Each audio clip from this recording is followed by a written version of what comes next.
नमस्कार दोस्तों, कैसे हैं आप लोग। उम्मीद है ठीक होंगे।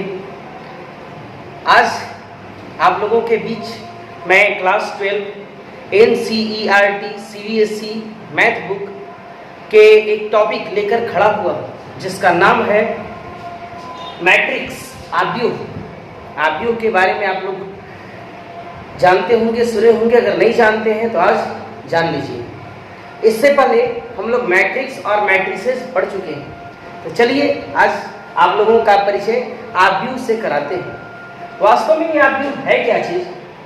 हम लोग पहले जानते थे कि रैखिक समीकरणों को प्रस्तुत करने की विधि को आव्यूह कहते हैं, लेकिन नहीं, आज के मॉडर्न मैनेजमेंट में, आज के कंप्यूटर में हर जगह आज मैट्रिक्स का उपयोग हो रहा है।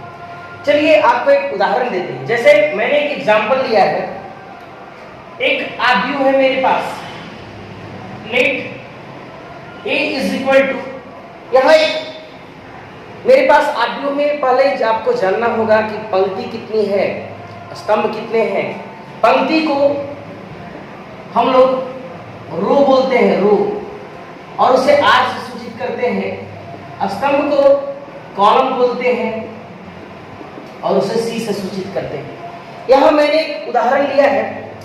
यहाँ 3 पंक्ति और 2 स्तंभों वाला एक आव्यूह है। इसको हम दिखाएंगे। पहले दिखाता है R और दूसरी बार दिखाता है C। आप लोग याद रखिएगा RC का मतलब, R का मतलब रो यानी पंक्ति और C का मतलब स्तंभ यानी column.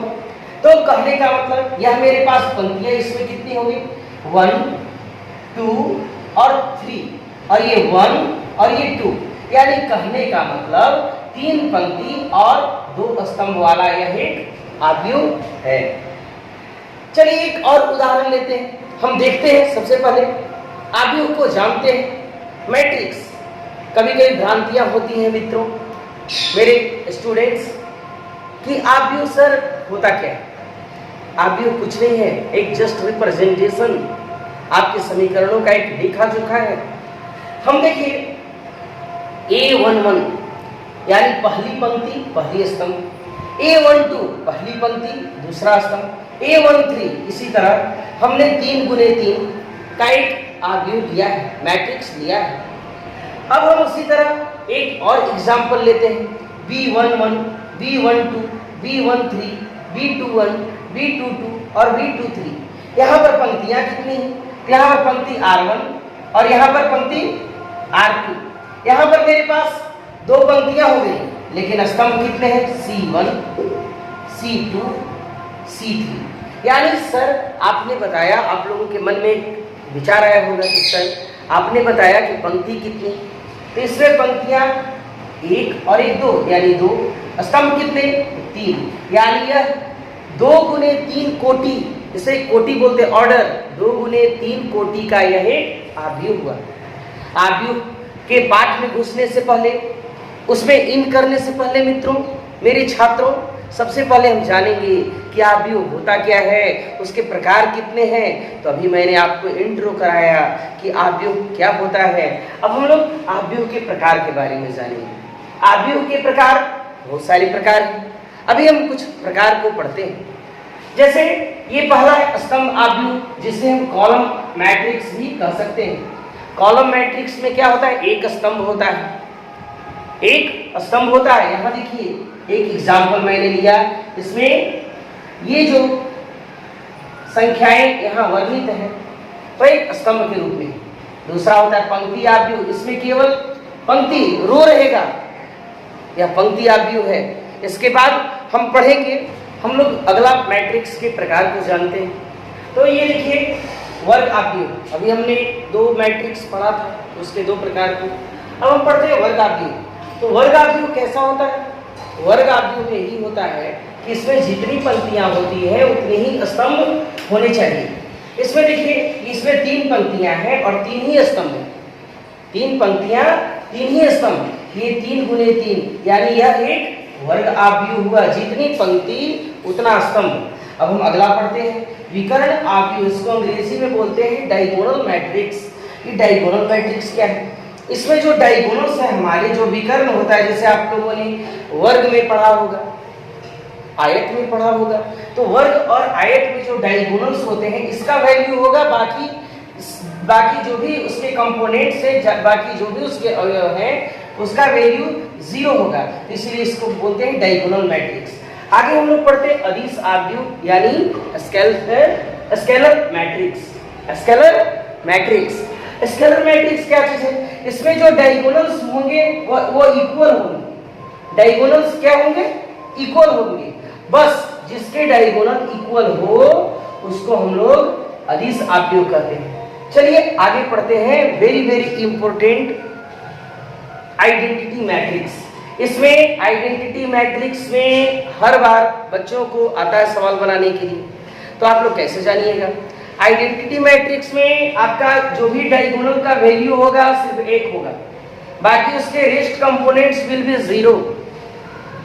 Must remember only diagonals will be 1 and the rest components will be 0।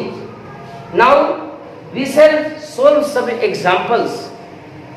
हम लोग अब आगे कुछ उदाहरणों को हल करेंगे, तब जाकर सीखेंगे कि होता क्या है। चलिए अब हम लोग देखते हैं प्रश्नों को, मैट्रिक्स के सवालों को कैसे हल किया जाए चुटकियों में।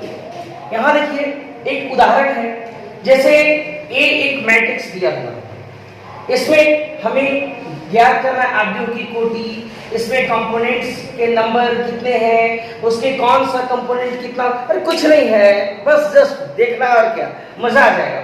सबसे पहले देखिए इसमें पंक्तियां कितनी हैं, पंक्ति 1 R1, ये R2, ये R3, उसी तरह ये हो गया C1, ये मेरा C2, ये C3। चलिए आव्यूह की कोटि देखते हैं। इसको याद करने का एक ट्रिक है RC।